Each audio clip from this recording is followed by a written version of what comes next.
Estamos en la Academia New Muslim Academy. Por favor, si son nuevos musulmanes, si conocen nuevos musulmanes, inscríbanse, es muy buena porque además nos hace un acompañamiento muy bonito cuando hayas hecho tu shahada, y también estamos aquí por el Facebook de Maktaba retransmitiendo al mismo tiempo. Bueno, Bismillahirrahmanirrahim. ¿De qué vamos a hablar hoy? Hoy vamos a hablar del Tarawih. El Tarawih es una oración, es la oración que se hace en las noches de Ramadán. Lo primero que hay que hablar es que en Latinoamérica podemos encontrar escritos en español que dicen que el Tarawih es una bidá, es decir, una innovación. La palabra bidá significa innovación en un tema religioso. Y para hacerlo se basan en que el profeta Sallallahu Alaihi Wasallam nunca rezó el Tarawih tal cual como lo rezamos hoy en día. Lo que sucedía es que el Tarawih hace parte del el Qiyamul Layl. Qiyam significa levantarse y Layl es noche. Entonces, literalmente la frase Qiyamul Layl significa levantarse en horas de la noche. ¿Y cuando es la noche para los musulmanes? Bueno, la noche es cuando suena la adán del Isha, independientemente de la hora. No se fijen en las horas porque en el Islam somos muy orgánicos. Entonces siempre buscamos seguir los tiempos naturales, los tiempos de la naturaleza. Entonces en la noche es cuando suena la adán del Isha, entre el adán del Isha y el adán del Fajr, es decir, el anochecer hasta el amanecer. Todo eso se considera Layl, es decir, noche. Es una palabra que es muy especial porque puede ser femenina y masculina, puede ser Layl o Laila. Entonces puede ser Qiyamul Layla o Qiyamul Layl y no hay ningún problema, la misma palabra. Entonces todo este tiempo se considera Layl y nosotros le tenemos mucho aprecio al último tercio de la noche. ¿Cómo se hace el último tercio? Simple, cuentas cuántas horas hay entre los dos adanes, la divides entre 3 y el último tercio está en la última parte de la noche, ese último, el número que te dé en la segunda. Entonces vamos a hacerlo de manera práctica que es más fácil. Digamos que el adán suena a las 8 de la noche, el adán del Isha, y el adán del Fajr suena a las 6 de la mañana. Entonces tenemos 8, 9, 10, 11, 12, 1, 2, 3, 4, 5, 6. Tenemos 10 horas en total de noche. Ese número 10 lo dividimos en 3, que nos viene dando como un 3.3, ¿no? Entonces cada 3 horas es un tercio, cada 3.3 horas, como 3 horas y un tercio. Un tercio sería un 20 minutos de una hora, ¿no? Entonces sería 8, 9, 10, 11 y 20 el primer tercio. 12, 1, 2 y 40 el segundo tercio. Entonces, el tercer tercio iría de las 12 y 40, perdón, hasta las 6 de la mañana. Esa es la manera de calcular el último tercio de la noche. ¿Listo? Ese último tercio, que es de 2:40 a 6 de la mañana, en este ejemplo, ¿no? Porque depende de las horas de la oración donde ustedes vivan, es un tiempo de mucha bendición. Si ustedes quieren memorizar el Corán, es el tiempo que se recomienda para memorizar el Corán y también después del Fajr. Son horas para mucha memorización. Si son estudiantes y tienen que memorizar como muchas cosas, es una hora especial. Qiyamul Layl, levantarse en la noche, significa levantarse con la intención de adorar a Allah. No solamente en la oración, que es lo que vamos a ver ahorita con el Tarawih, sino también en hacer otras actividades. Por ejemplo, levantarse a aprender el Corán en el último tercio de la noche. Durante toda la noche es válido, pero para la memorización, en el último tercio de la noche trae muchas bendiciones. Y el profeta Sallallahu Alaihi Wasallam enseñó que en estos tiempos hay bendición para recordar.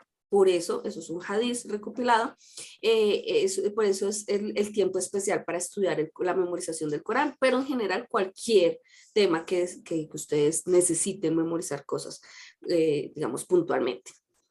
Entonces, este Qiyamul Layl, que es levantarse en la noche, también se hace para rezar. Entonces, si ustedes, por ejemplo, sufren de insomnio, en lugar de estar dando vueltas y vueltas y vueltas en la cama, levántense, hagan ablución y hagan 2 rakás de Qiyamul Layl.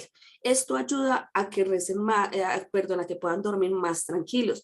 Para las personas que sufren pesadillas nocturnas también es importante, digo las nocturnas porque hay gente que si duerme en el día no tiene pesadillas, pero si duerme en la noche sí. Es un fenómeno que se está dando hoy en día. Entonces, si tienen pesadillas nocturnas, Qiyamul Layl es muy buena opción. Y entonces, dentro del Qiyamul Layl está levantarse a hacer oraciones voluntarias. Entonces, ¿qué pasa? El profeta Sallallahu Alaihi Wasallam casi siempre hace esas oraciones voluntarias en el último tercio de la noche. Es decir, antes de, digamos, en la madrugada, sería la expresión que usaríamos hoy en día, ¿cierto? En esta madrugada. Pero en una ocasión, él estaba en su casa, fue a la mezquita, rezó el Fajr, y de hecho Aisha radiallahu anha lo cuenta, él rezó el Fajr y después hizo una oración con algunas de las personas que estaban ahí en la mezquita y se devolvió para su casa. Pero estas personas comentaron a otras. Entonces la segunda noche, el Fajr no, perdón, rezó el Isha. Estaba en la mezquita de noche y rezó el Isha. Y luego hizo una oración.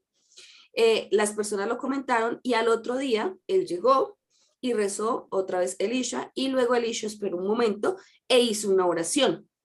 Entonces más personas se sumaron a esta oración que estaba haciendo el profeta Muhammad sallallahu alaihi wasallam después del Isha y regresó a su casa. La tercera noche él volvió a hacer lo mismo, pero ya había más gente. Entonces él regresó a su casa. La cuarta noche había tanta gente reunida que empezaron a gritar la oración, la oración. ¿Por qué? Porque el profeta sallallahu alaihi wasallam fue a la mezquita, rezó el Isha y regresó a su casa y se quedó en su casa. No salió. Entonces la gente al ver que no salía empezó a decir la oración, la oración, la oración. Y el profeta sallallahu alaihi wasallam no salió. Esperó hasta el Fajr, o sea, la oración del alba, salió, es decir, al amanecer, al alba, perdón, rezó el Fajr y luego se giró hacia la gente y les dijo, yo sé que ustedes estaban afuera esperando la oración, pero temí que si seguíamos haciendo esta oración, Tarawih, de una manera recurrente, se iba a volver obligatoria y sería una carga muy pesada. ¿Qué quería decir él? Que no quería que esta oración, que era voluntaria, Allah subhanahu wa ta'ala de pronto la nombrara obligatoria o que por la gente hacerla recurrentemente la volvieran obligatoria por costumbre. Y por eso no hizo la oración esa noche. Entonces, de ahí sabemos, de este relato que estoy diciendo, sabemos que el Tarawih, como lo conocemos hoy en día, sí lo hizo el profeta Muhammad sallallahu alaihi wasallam. Es decir, que él hacía oración antes del Fajr, en el último tercio de la noche, y esto es el Qiyam al-Layl, pero que otro Qiyam al-Layl es rezar luego del Isha. Y esta oración luego del Isha en tiempo de Ramadán se le conoce como Tarawih. De ahí es que sale el Tarawih. ¿Listo? Hay algunas personas, o en español se pueden leer que es una bidá y que fue impuesta por Omar ibn al-Khattab. Hay sobre todo un librito pequeño que circula en internet muy recurrentemente sobre esto. Va a explicar qué pasó. Las oraciones voluntarias son voluntarias. Quien quiera las hace y quien quiera no. Entonces, había mucha gente que rezaba al Isha, pero sobre todo en Medina sucedió que cuando la mezquita se creó en Medina, pues quedaba en el centro y Medina era pequeña. Entonces los musulmanes iban y rezaban el Isha con el profeta Muhammad sallallahu alaihi wasallam siendo imam y se regresaban a sus casas. Pero cuando el profeta Muhammad sallallahu alaihi wasallam iniciaba una oración voluntaria, ellos se quedaban a rezar. Pero Medina fue creciendo y creciendo, entonces ya no había gente que iba y rezaba el Isha con el profeta Muhammad sallallahu alaihi wasallam, pero tenía que regresarse un camino muy largo, ¿cierto? O habían otros que tenían cosas que hacer y luego regresaban a la mezquita. Entonces, ¿qué pasó? Algunos se quedaban rezando esta oración voluntaria después del Isha con el profeta Muhammad sallallahu alaihi wasallam, pero muchos se iban y no la rezaban, o rezaban una noche sí, otra no, así, sí, dependiendo. Algunas personas tenían que ir y volvían, y entonces cuando volvían, pues ya había acabado el profeta Muhammad sallallahu alaihi wasallam de dirigir la oración, entonces ellos hacían un grupito de 2 o 3 y rezaban, o había gente que decía, por ejemplo, en los mercados, vamos, como era el Isha, era la noche, cerramos, o por ejemplo hacemos cuentas, ¿cierto? Y luego venimos, entonces se juntaban 3 o 4 a hacer ese plan y rezamos esa oración, aunque el profeta sallallahu alaihi wasallam ya la había dirigido, ¿listo? Entonces, después de la muerte del profeta Muhammad sallallahu alaihi wasallam, era muy común que tú llegaras después del Isha y vieras grupitos de gente rezando oraciones voluntarias, como 3 allá, 10 allá, 5 allá. Entonces Omar ibn al-Khattab vio esto y dijo, por Allah, es mejor que todos rezaran detrás de un solo imán. Entonces, Ubay ibn Ka'b, que fue el sahaba que lo escuchó, le dijo a la gente y al otro día todos estaban en fila, ¿sí? Esperando que Omar ibn al-Khattab dirigiera esa oración comunitaria y dirigiera esa oración que era voluntaria, no era obligatoria, que es la oración después del Isha. Entonces, Omar ibn al-Khattab llega y dice, qué buena vida es esta, que es como qué buena innovación, ¿cierto? Y él agrega, sin embargo, la oración Qiyam, ¿cierto? Que se hace al final de la noche, es decir, en ese último tercio de la madrugada, es mejor que la que están haciendo al principio de la noche, que es el Tarawih. ¿Sí ven? Entonces, el libro dice que Omar se inventó el Tarawih, o que es una vida. No, lo que él se inventó era que todos estos grupitos de gente que rezaban dispersos se juntaran en un solo grupo grande y que se hiciera esta oración del Tarawih todos en uno. Y por eso es que hoy en día lo hacemos así. Entonces, de todas estas historias podemos sacar muchas conclusiones. Primero, la oración del Tarawih es comunitaria. ¿Qué quiere decir eso? Si tú estás en un lugar en el que hay mezquita, debes ir a la mezquita a realizar el Tarawih, ¿sí? Yo sé que a veces es lejos, yo sé que es difícil, yo sé que en Occidente trabajamos todo el día, estamos ayunando, de noche tenemos que preparar la comida y hacer un montón de cosas, incluyendo, no sé, hacer las tareas, alistar los uniformes de los niños, los que estudiamos, pues tenemos que ir a clase y etcétera. Pero si en tu lugar de residencia, donde sea que estés, hay una mezquita, debes hacerlo en la mezquita, a menos de que realmente sean espacios muy difíciles de llegar, bueno, que hayan muchas complicaciones. En tal caso se puede hacer el tarawih en comunidad, en otro espacio, ¿sí? Esto es algo muy subjetivo porque depende de la situación de cada uno. ¿Qué significa hacer el tarawih en comunidad? Que mínimo deben ser 3. Recuerden que en el Islam se considera que 1 es individuo, y esto tiene que ver con la lengua árabe. 2 es dual, ¿cierto? Y para hacer llamada, que sería el plural, es 3 o más. Entonces, cuando se dice que una oración debe hacerse comunitariamente, es el mínimo 3. El imam y los orantes. No hay problema de la combinación de géneros, es decir, que sea un imam, un hombre y una mujer, o que sea el imam y 2 mujeres, ¿sí? Por ejemplo, o que sea el imam y 2 hombres, no hay ningún inconveniente, pero deben ser mínimo 3 musulmanes que hayan hecho shahada, ¿listo? Entonces, ¿por qué? Porque el tarawih tiene varias funciones. Una, enseñarnos a levantarnos en la noche a rezar.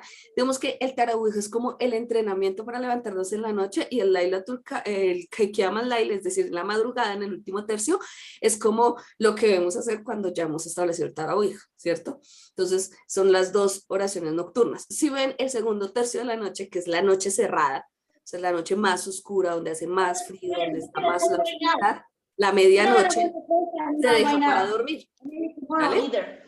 Entonces, o para estar en casa. Entonces, el tarawih se hace en esta primera parte, después del Isha, y es una forma de aprender a hacer un Qiyamul Layl, es decir, de mantenerse o levantarse luego del Isha a rezar.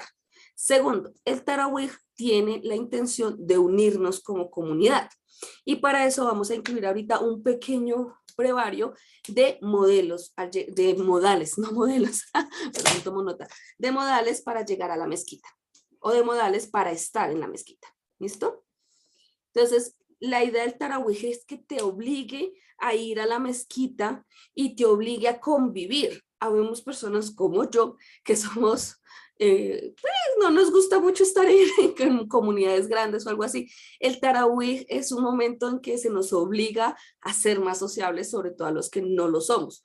Y a veces pasa mucho en las comunidades de minoría, en la que en Ramadán y en la oración del Tarawih vemos un montón de hermanos y hermanas que en el resto del año no sabemos. Entonces es muy bueno para conocer la comunidad, para saber cómo nos llamamos, para ese tipo de cosas. ¿Listo? Ya vamos a hablar de cómo se hace el Tarawih.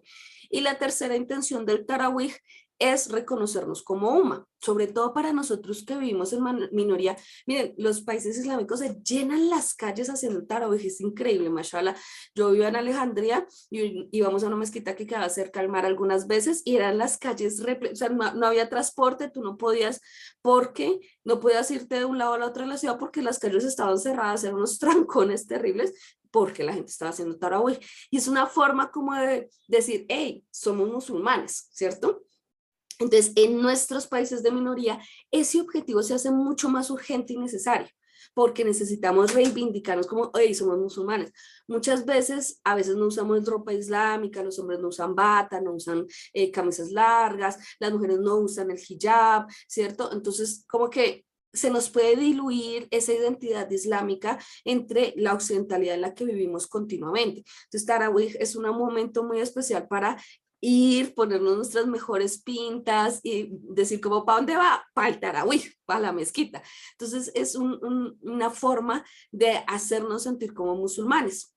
Y se puede rezar en la calle. Si alguno de ustedes, pues de pronto no todas las veces porque vamos a armar trancón, pero sí sería bueno que, por ejemplo, los dirigentes de las comunidades pusieran un día que se puede rezar en la calle para las personas que no tienen mezquita y viven en clima caliente, obviamente porque en clima frío no se puede hacer.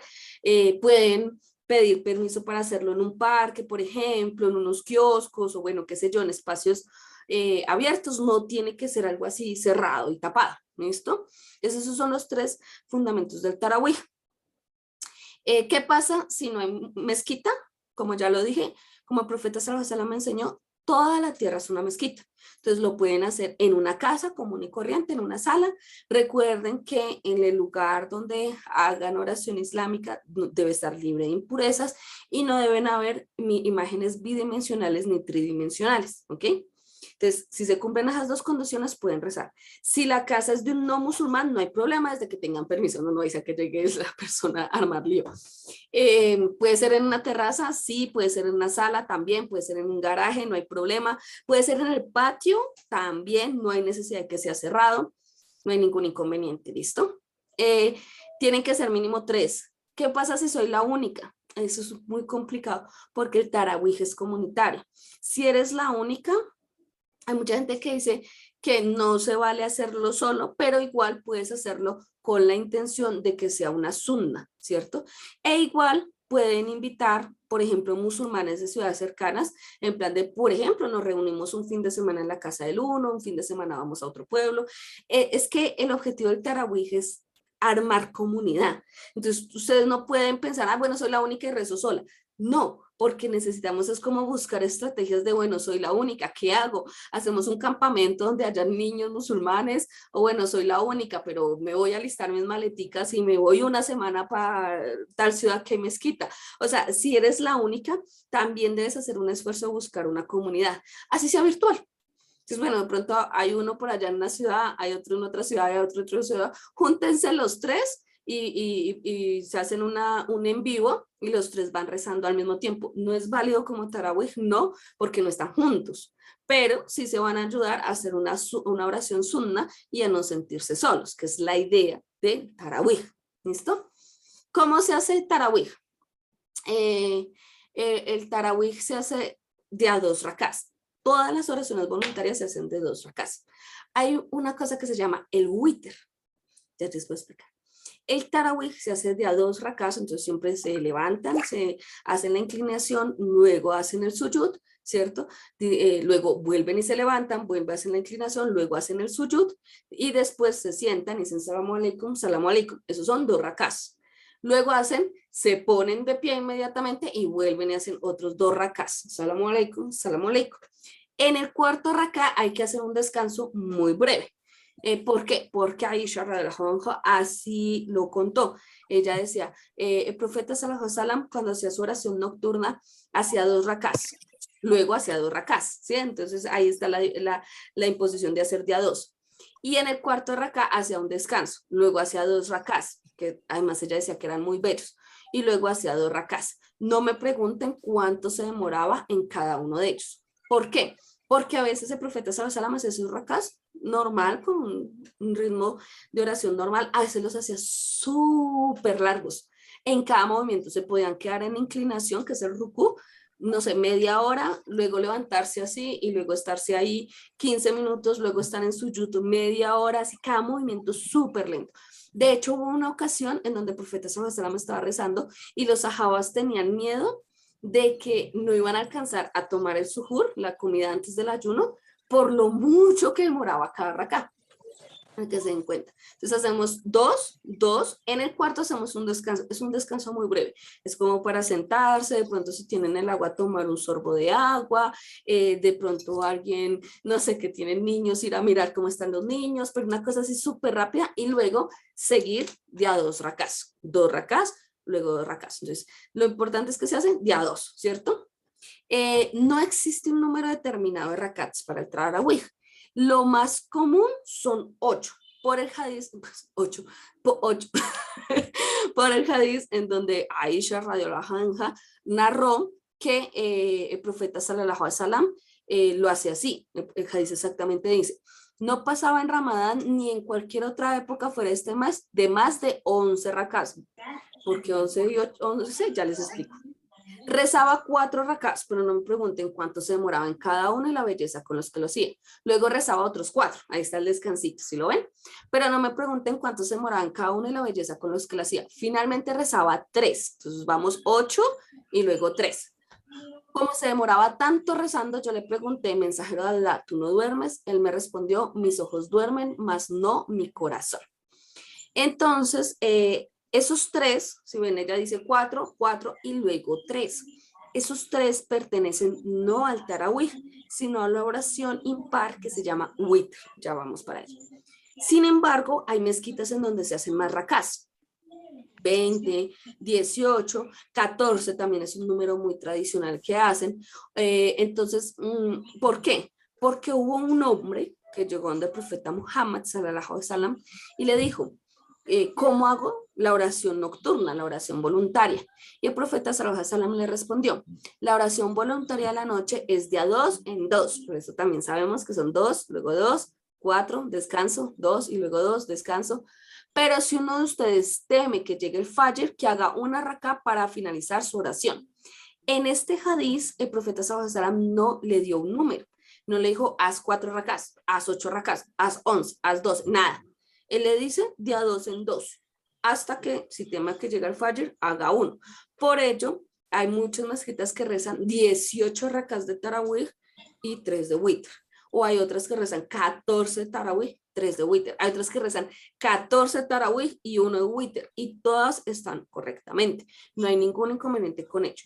Lo más cercano a la sunna en números que sabemos confiables serían los 8 de el 4 y 4, como lo narra Aisha radiallahu anha en este hadith que vamos a ser recopilado por Buhari, ¿sí? Pero las otras opciones también son válidas mientras se hagan de 2 en 2, dejando un descanso cada 4, ¿listo? Por ejemplo, hay algunos sabios que dicen que el profeta sallallahu alaihi wasallam no rezaba más de 8, era porque él se extendía tantísimo en cada raká que si rezaba más, de pronto no iba a tomar la comida antes del ayuno, y esto es suhur, y esto, digamos, es una falta, porque el suhur es uno de los pilares, no, perdón, no es uno de los pilares, no, es una de las sunnas, es decir, uno de los actos recomendados durante el ayuno.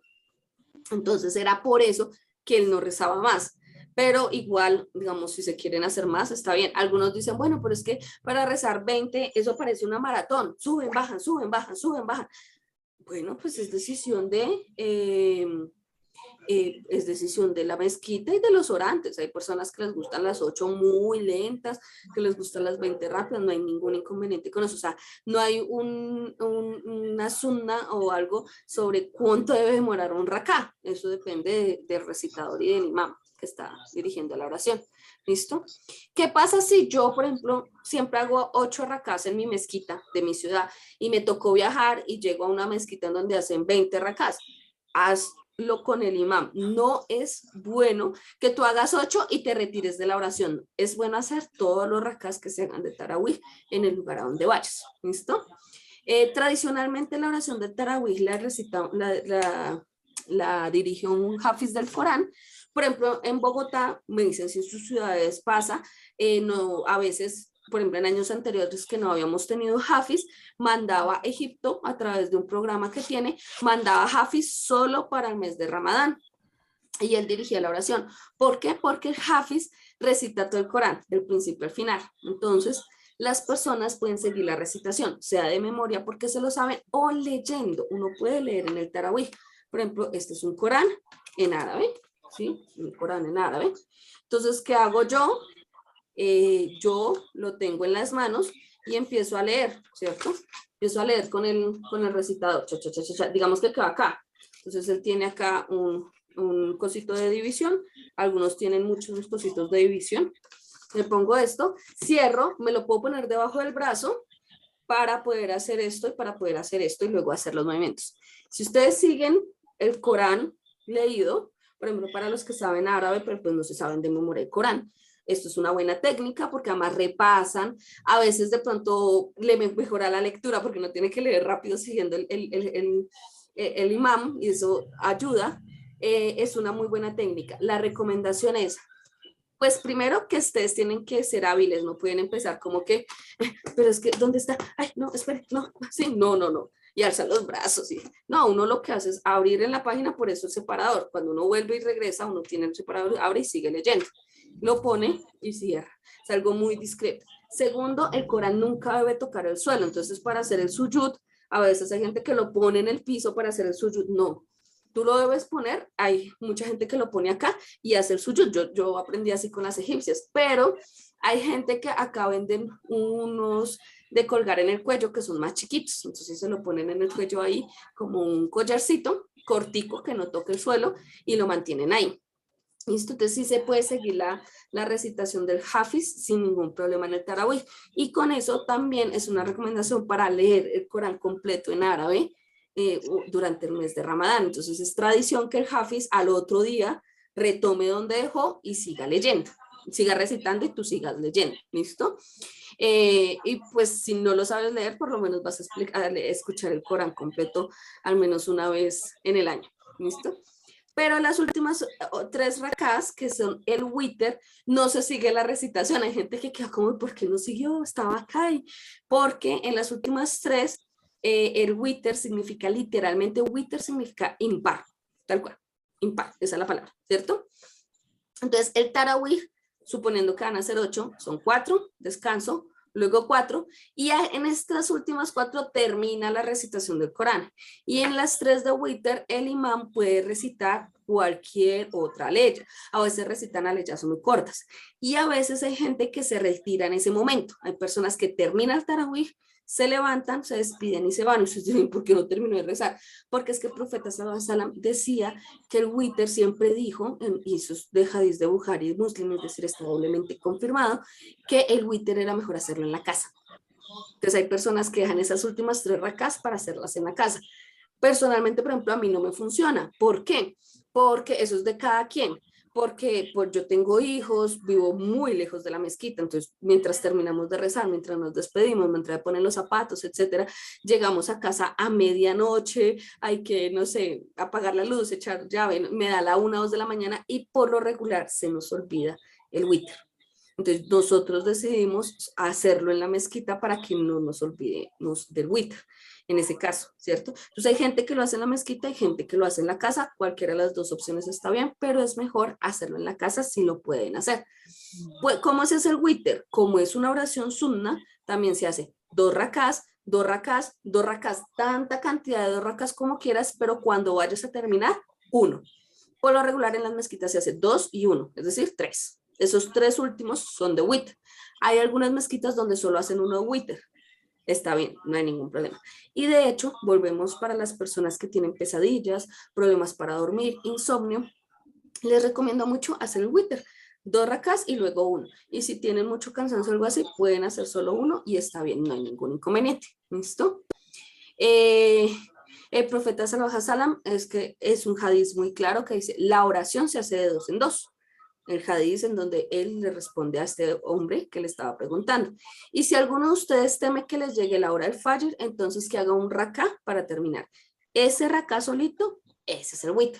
Y por eso sabemos que pueden ser 2 y 1, o 1 solo, o 2, 2, 2, todos los que quieran, y 1 solo. ¿Listo? Esta es la oración del tarawih, esta es la oración del witr. Es una oración que es sunna, ya les voy a responder sus preguntas. Una de las cosas importantes es los niños y jóvenes. ¿Por qué? Porque es que hay mucha gente que dice, es que los niños no hacen sino correr, es que los niños no hacen sino jugar, es que los niños, pues sí, los niños hacen eso. Entonces, ¿qué pasa? Yo soy mamá, yo defiendo que llevemos los niños a la mezquita. ¿Por qué? Mi hijo, por ejemplo, mis hijos tienen clase de religión y a pesar de que nosotros hemos hablado con la profesora y todo, muchas veces terminan aprendiendo religión católica, acá en la casa les damos clase de Islam, tienen además tías, primos y familia que les enseñan de otras creencias, pero ellos se conectan a través de la oración, ¿sí? Entonces es muy importante que los niños y los jóvenes vayan a las mezquitas. ¿Por qué? Porque así es como construimos la umma del mañana. ¿Que son canzones? Sí.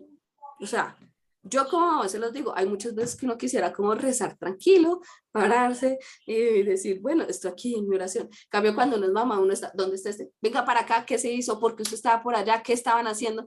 Una misma no se concentra, una misma está entre la oración, con un ojo en la oración y con el otro acá vigilando al chinito, ¿cierto? Nosotros también quisiéramos concentrarnos como mamás, pero es que necesitamos llevar a nuestros niños a las mezquitas. En muchas ciudades y en muchos lugares no tenemos clases para niños, no tenemos clases de Islam para muchachos, no conocemos los modales ni nosotros mismos como adultos, pues entonces, ¿dónde vamos a construir la umma del mañana? ¿Cierto? Entonces, importante para los niños, dos cosas. Uno, hay grupos etarios, es decir, de edades en el Islam.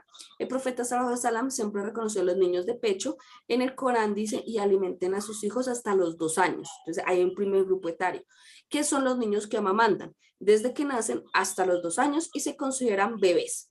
Luego están los niños de los 2 a los 7 años. ¿Por qué? Porque en Hais, donde el profeta sallallahu alaihi wasallam dijo, y enseñen a sus niños a partir de los 7. En ese mismo hadís dice en otra variación, y enseñan a sus niños a partir de los 9. Entonces algunos dicen que es de 2 a 7, otros dicen que es de 2 a 9. Este segundo grupo etario son los niños pequeños, que son los más traviesos, por cierto, que los bebés pues todavía los tenemos aquí como amarraditos. Recuerden que como mujeres y como hombres debemos saber cómo rezar con un bebé para que aprendan a hacerlo. Si no lo saben, sería como bueno que hiciéramos una sesión sobre cómo rezar con un bebé. Yo voy a tener sobrina nueva la otra semana, inshallah, entonces la pido prestada para hacer la demostración. Es bueno saber cómo rezar con un bebé. Pero los de 2 a 7 son los que se sueltan de la mano, los que corren. Estos niños, si corren delante suyo en las filas, no rompen la oración. Entonces hay gente que se disgusta con los niños porque les rompen la oración. No, los niños pequeños no rompen la oración. Ellos no saben. Los de 7 o 9 años, depende del hadith, yo siempre me gusta tomarlos desde los 7 años porque creo que es una buena edad. De los 9 a la edad del bulugh, que es la edad del discernimiento, que en nuestro lenguaje cotidiano sería como la edad del desarrollo, que en el caso de las mujeres es cuando les llega la menstruación, puede ser 12, 13, 14 años. En el caso de los hombres es cuando empiezan las poluciones nocturnas, también por la misma edad. Se consideran ya niños más grandes. Gulam se llama ese término en árabe. El gulam es un muchacho, sí, básicamente. Y ellos desde los 7 o 9 años hasta la edad del discernimiento están en etapa de aprendizaje. ¿Qué quiere decir? Ellos están rezando, están ayunando, pueden ayunar mediodía, pueden ayunar un día sí, un día no, ¿sí? Entonces, en esta etapa están en proceso de aprendizaje. Entonces, es normal que un niño, por ejemplo, de esta edad rece 2 rakás y ya el siguiente no quiera, ¿cierto? O rece los 4 primeros y ya, o reza el tarawih y en el witr se quiera volar. Son cosas normales. Entonces, lo importante para esta edad es que tengan un lugar, ¿cierto? Son niños que están corriendo, están jugando, no se están quietos. Entonces, para ellos quedarse así durante la oración, empieza a caminar, a voltear, a jugar, se agachan y empiezan a mirar para un lado, a mirar para el otro, mover las manos, a hacer conejitos con las manos, a hacer sombritas con la mezquita, porque es muy difícil para ellos realmente quedarse quietos durante todo el tarawih. Entonces, no es, digamos, no es el objetivo que ellos se quedan quietos, sino que aprendan la oración. Entonces, es bueno, por ejemplo, que en la mezquita haya alguien que tenga a los niños, no en plan de tenerlos para que no estorben, porque eso está mal, los niños nunca estorban, sino en plan de tenerlos para enseñarles. Entonces, ok, vamos a rezar 4 rakás y luego de los 4 rakás trajemos lápices y colores y vamos a pintar muñequitos, por ejemplo. Vamos a rezar 4 rakás y luego vamos a hacer una charla sobre los profetas, Allah esté complacido con todos ellos, o vamos a rezar el tarawih y luego en lugar de hacer witr les voy a leer un cuento infantil basado en el Islam, qué sé yo, pero pues algún programa que permita que los niños estén aprendiendo, a veces hasta hacer una actividad de integración como esas cancioncitas de ¿cómo me llamo? No sé qué, y que tú dices y el otro repite, etcétera. Pero es cuestión de que alguien lo haga, ¿cierto? No es algo que, ay, no es que la mezquita no hace nada, pues debemos de pensar es que la mezquita no, pues venga, hagamos un programa para niños y jóvenes en Ramadán, ¿sí? Recuerden que quien enseña a un niño se va a ganar, o a un muchacho, se va a ganar la bendición de lo que él haga correctamente toda la vida. Por ejemplo, Ramadán es un tiempo muy especial para enseñarle a los niños al-Fatiha. A veces los niños no saben al-Fatiha.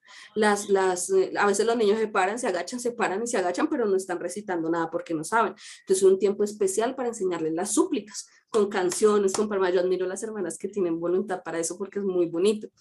Y es ganarse una recompensa muy grande, en lugar de estar pensando como, ay, cómo cansan, ay, cómo friegan, ay, cómo no sé qué, ay, me desconcentran, es como, ¿qué puedo hacer yo para solucionar esta situación en la mezquita?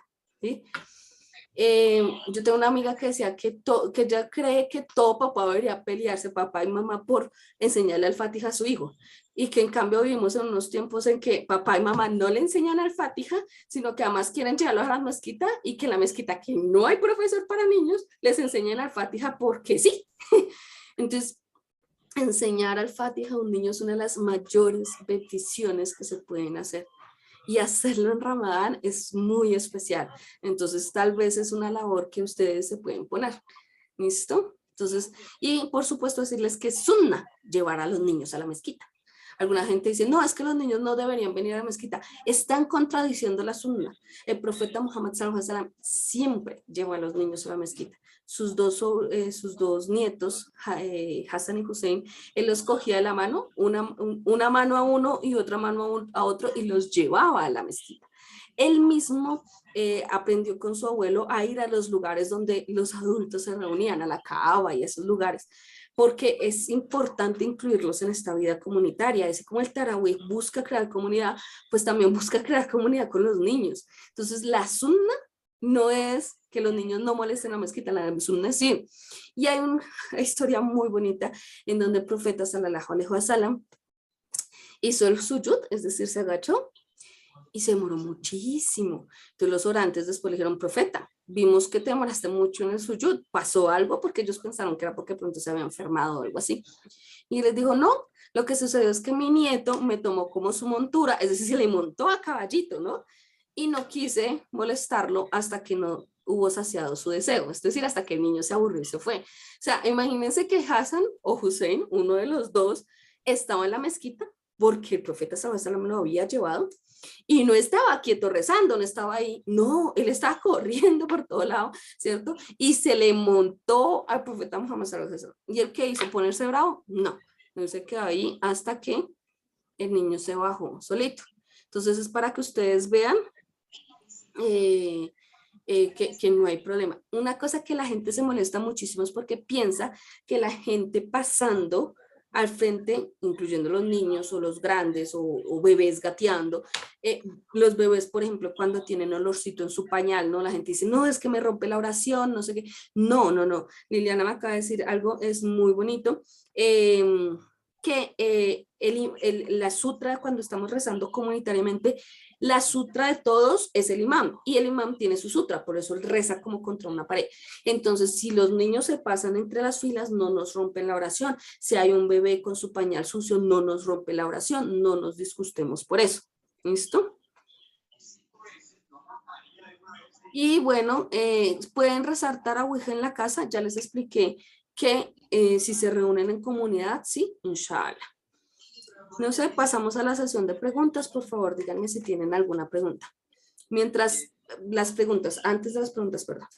Pequeños tips de modales en la mezquita. Primero, la sunna es entrar con el pie derecho a la mezquita. Tengan cuidado. Desde ahí ya ustedes tienen que tener en cuenta la sunna, ¿sí? Si ustedes están entrando sin saber ni con qué pie entran, ya están entrando mal, ¿listo?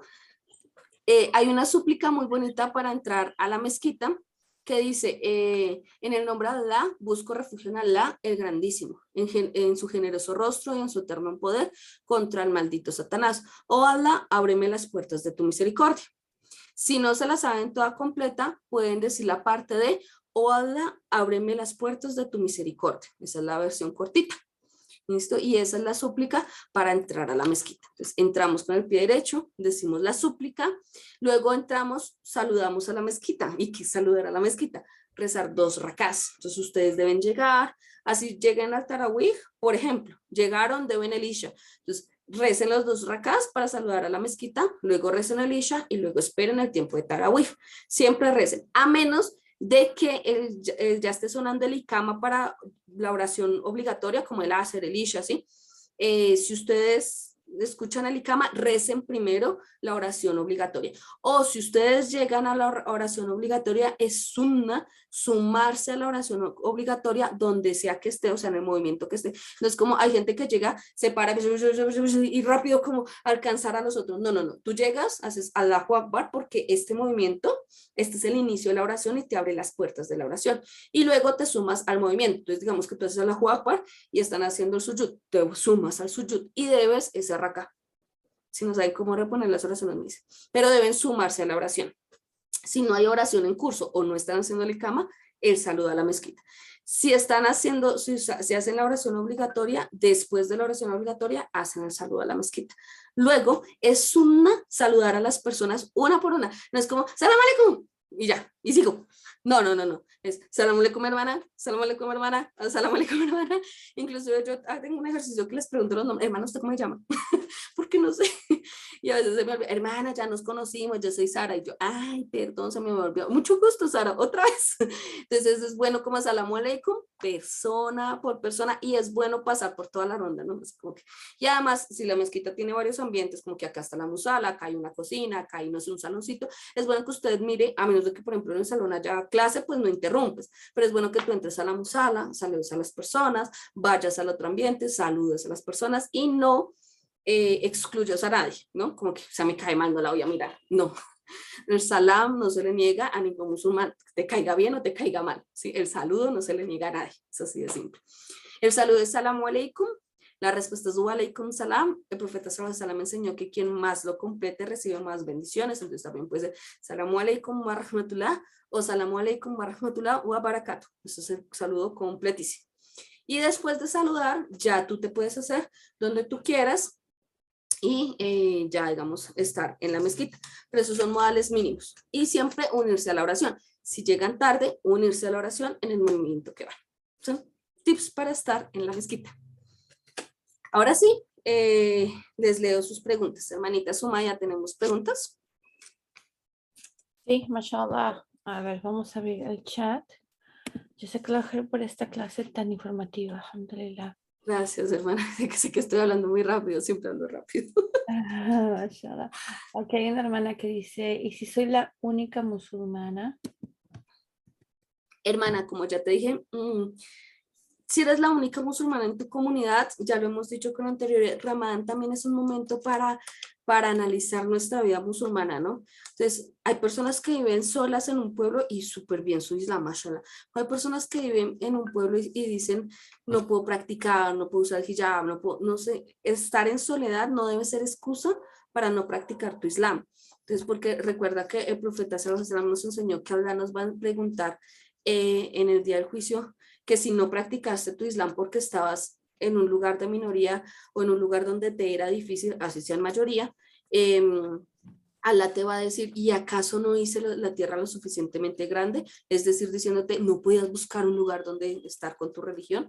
Entonces, si para ti es fácil ser la única y estás bien con ello, la invitación es que igual hagas oraciones sunna. No va a ser el tarawih, no lo va a hacer, pero puedes hacerlo. Y además, porque si estás sola, también es muy difícil que puedas recitar todo el Corán tú sola, ¿no?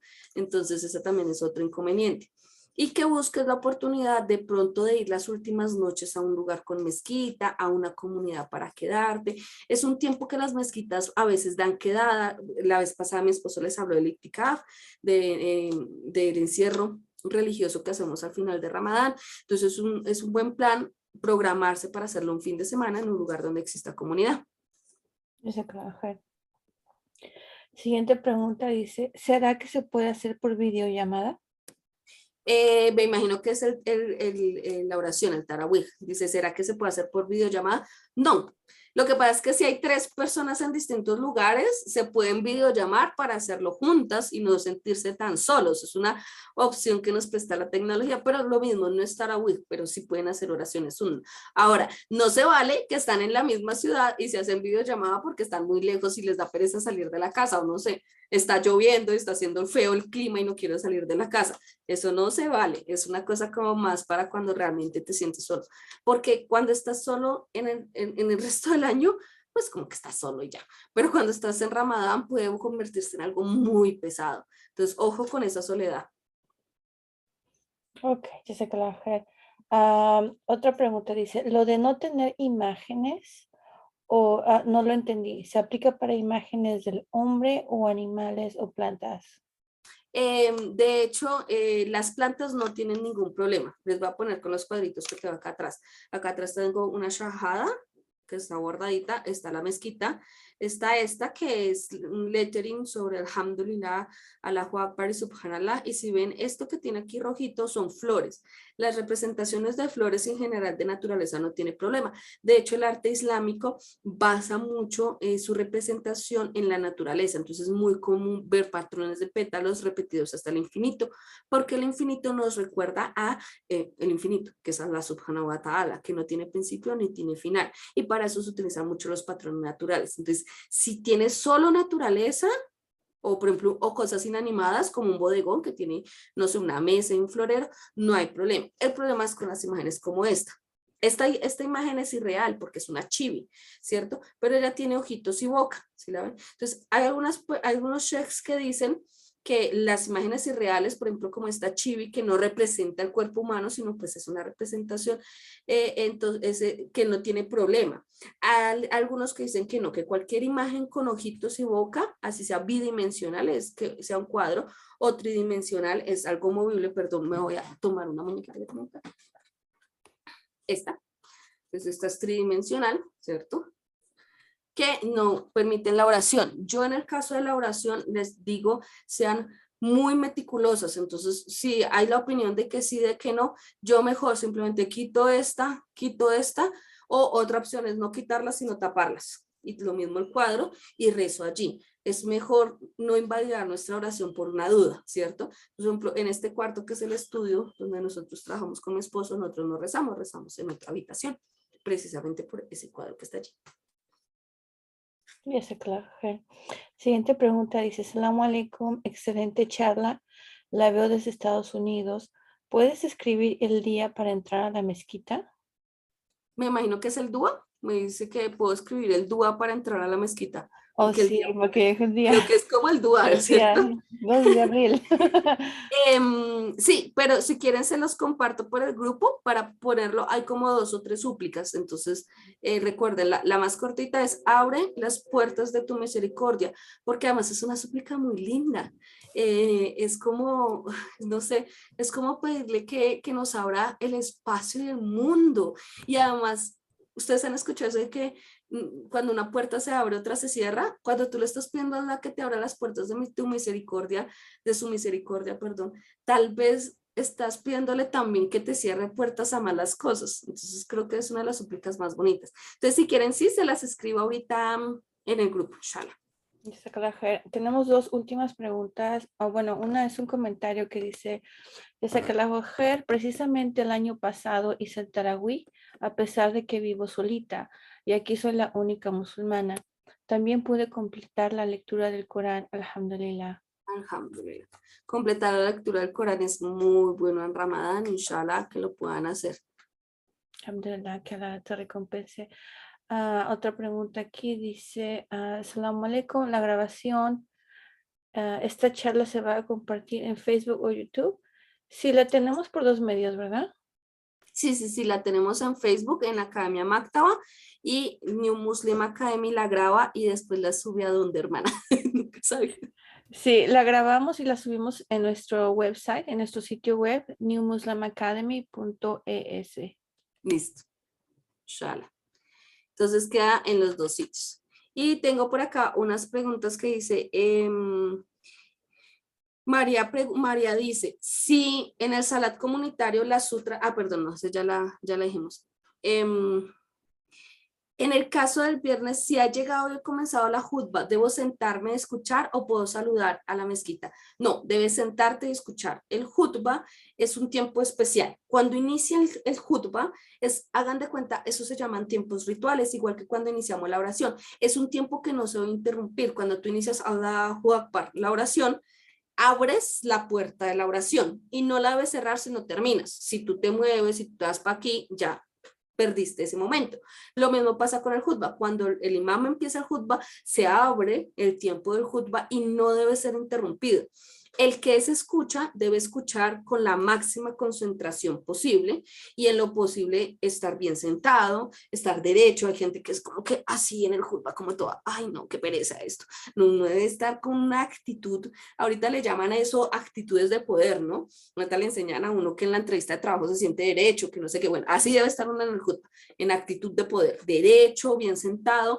Recuerden no darle la espalda nunca a la quibla en la mezquita. Muchas veces uno ve a las hermanas y hermanos hablando y hacen círculo y pues alguno queda detrás dándole la espalda a la quibla. Eso no es correcto. Lo correcto es que siempre estemos como de medio ladito.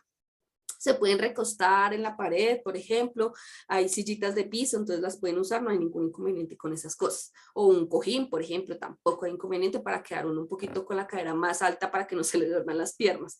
Pero es bueno que silencien el celular, por ejemplo, que no hagan dicker. Hay personas que están en el jutba y ellos están con el más bajo haciendo dicker. No lo puedo guardar, no, en el jutba no se debe hacer dicker.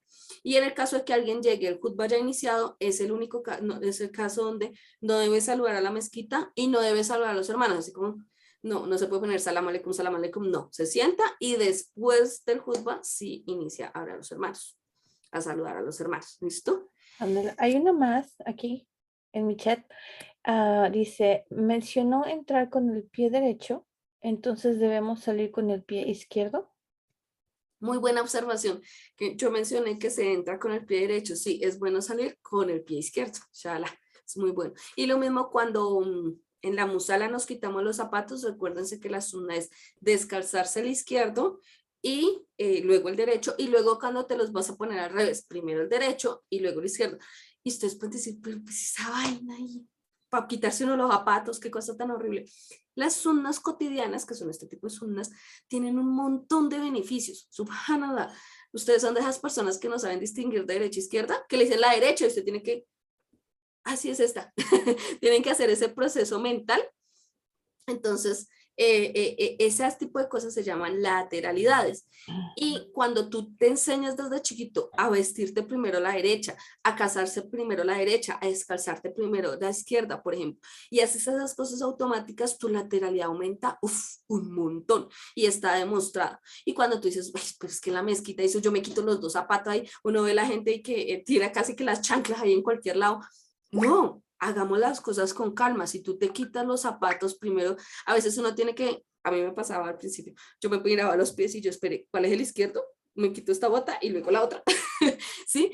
Y esas cosas hacen que tú respires, te tomes un momento y hagas las cosas con calma en una sociedad que nos pide cada vez más el éxito, cada vez más logros, cada vez más objetivos y metas y números y no sé qué.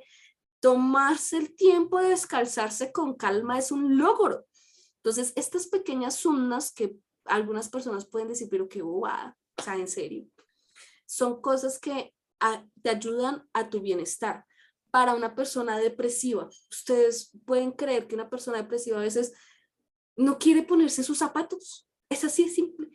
Entonces, contar con una instrucción de primero el derecho y luego el izquierdo les puede solucionar un momento del día para las personas ansiosas que llegan y se quitan los zapatos y los botan.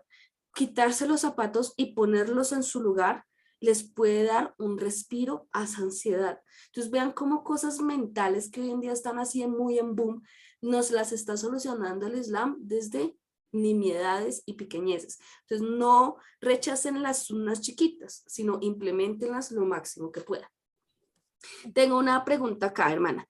Hermana, quería preguntar si la persona es muy nueva en el Islam y no sabe sino 2 o 3 suras, las puede recitar en cada raka, aunque sea la misma, al no poder asistir a la mezquita. Sí, inshallah, no hay ningún problema. Si te sabes una, con que te sepas al-Fatiha y otra, repites al-Fatiha y esa oración una y otra vez, y esa aleya, esa sura, perdón. Entonces ahí viene la invitación, ahí es donde yo mismo digo, chao, necesito aprenderme otra sura. Y para el otro Ramadán, otra sura. E inshallah, en 30 años te sabes 30 suras. ¿Ves? Entonces, ahí es la invitación a que pasamos en Ramadán a evaluar qué me hace falta para mejorar mi Islam. Entonces, en este caso específico, me hace falta aprender otra surita chiquita, de pronto aprender todo Juz Amma, que es el último Juz del Corán, y que tiene las suras más chiquitas de todo el Corán. Recuerden que no tienen que ser suras completas, también podemos aprender a leyes. Por ejemplo, la ley del trono, Ayatul Kursi, la pueden aprender, que además la recitan muy bien y además es una aya muy poderosa y la pueden usar durante su oración. No tiene, por ejemplo, uno puede recitar media página del Corán durante la oración, no tiene que ser toda la sura completa. Alhamdulillah. Tenemos tiempo para una más. Aquí dice, ok, yo sé que la mujer que la le recompense generosamente por tanto. Alguien, Amén. alguien pregunta, si llego tarde, entonces hago el saludo de la mezquita después de la oración obligatoria. Sí. Entonces, si llegas tarde, la oración obliga, a ver, en todos los actos de oración hay como niveles.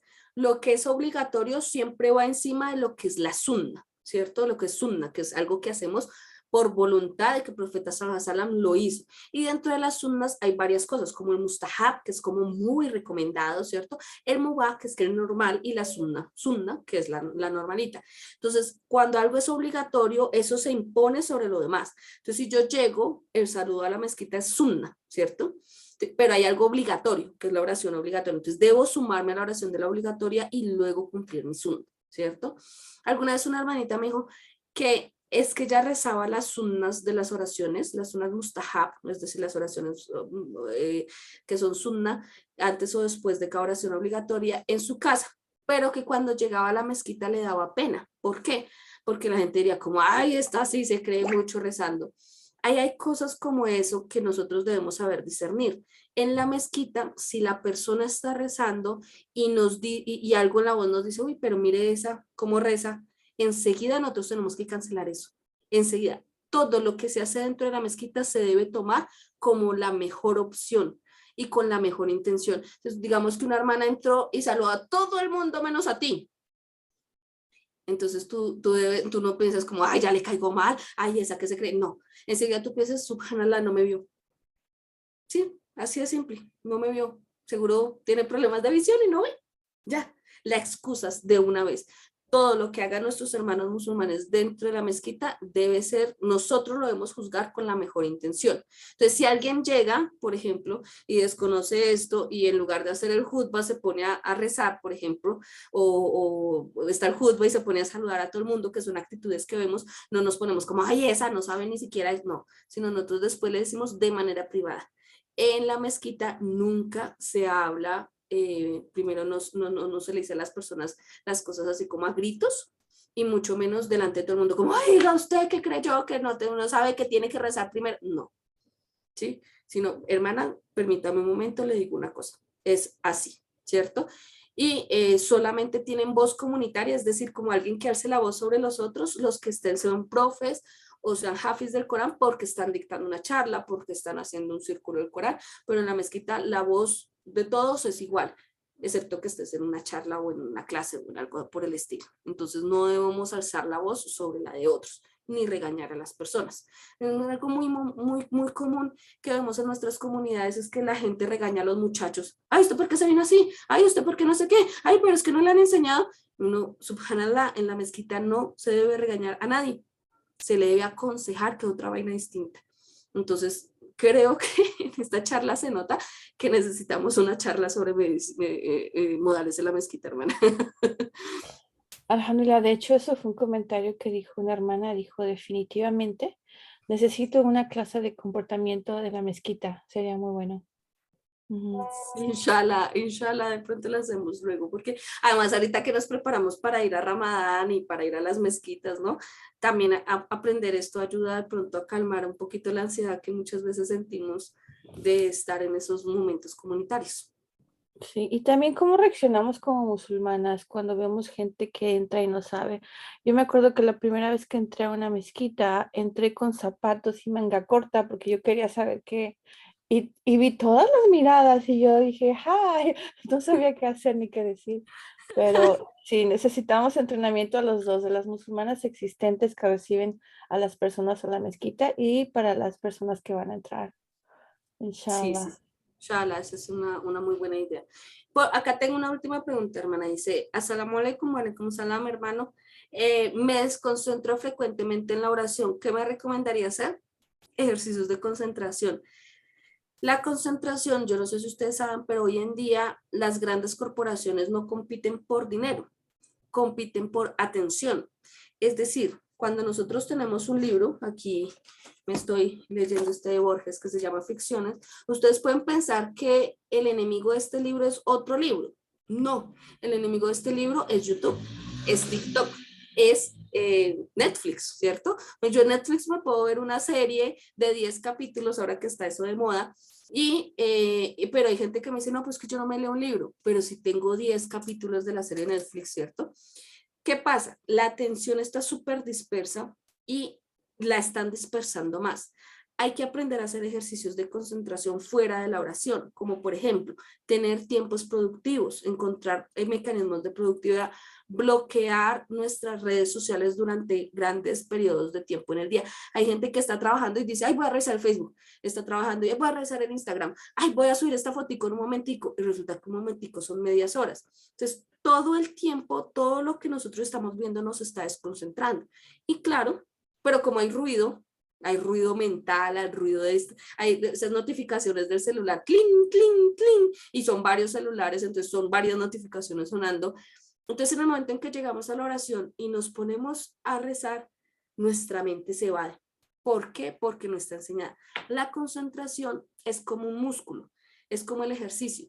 Al principio duele, pero además si tú nunca haces ejercicio, pues un día vas a salir a correr y no puedes. Entonces, si tú nunca haces ejercicios de concentración, en el momento de rezar no vas a poderte concentrar porque simplemente no tienes el desarrollo para eso. Entonces, para eso hay que hacer actividades de concentración. Uno, el dhikr. El dhikr es súper fundamental para encontrar concentración. Dos, hacer mucha súplica y pedirle a Dios que te dé concentración, porque eso es un don. La concentración, igual que la memoria, es una niyama min Allah, es uno de los regalos y dones que Allah nos da. Entonces hay que pedir concentración.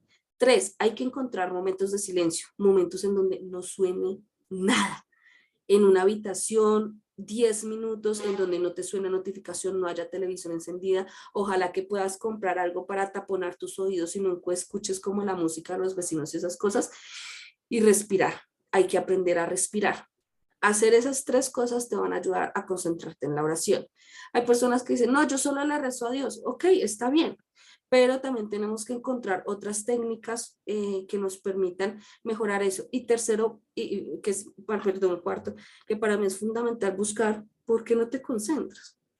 En mi caso siempre he tenido problemas de atención y descubrí que yo no me concentro porque hago como 10.000 cosas al mismo tiempo. Estoy con esta mano pintando y con esta escribiendo y con los ojos leyendo y necesito toda una serie de estímulos para eso. Entonces aprendí que, por ejemplo, en la oración para poderme concentrar, me aprendí muchas súplicas de la sunna y aprendí Corán, entonces puedo recitar con el imam. Cuando recito con el imam me concentro. Cuando leo el Corán, siguiendo la lectura con el hafiz que esté dirigiendo, me concentro muchísimo porque no puedo tener mi cabeza desocupada, como que estar ahí mirando no me sirve. Entonces también tienes que encontrar por qué es la fuente de tu desconcentración y encontrar actividades o cosas que te sirvan para combatir esa fuente. Listo, hermana Sumaya. Muy bien, Jazakallah Khair, pues muchísimas gracias por estar aquí. Que Allah los bendiga y los recompense a todos ustedes. Amén. Inshallah, vamos a subir esta plática, las tenemos, y las anteriores también las tenemos ya listas en nuestro sitio web.